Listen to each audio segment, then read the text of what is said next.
how easy affiliate marketing can be in 6 steps. Step 1 is go to Amazon and become an affiliate. Just follow the step-by-step instructions and you'll come to a site strip. This is what it's going to look like on the top of your browser when you're shopping. Step 2 is going to find products that you already own or products that you are about to buy. If you have a product in mind, come up to the top, click text, and copy this link and save it for later. Step 3 is you're going to buy the product that you just got the link from, or you already have the product that you haven't opened yet. Step 4, record your review of the product.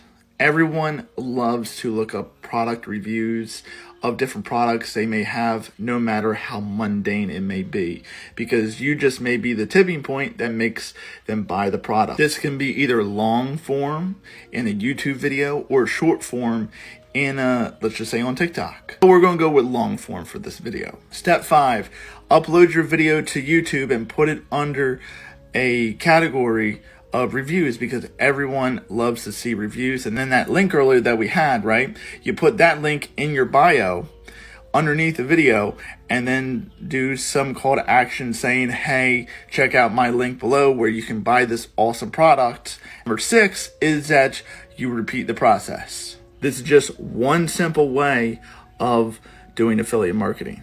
Want to know more about affiliate marketing? Then follow me and I'll be happy to help you.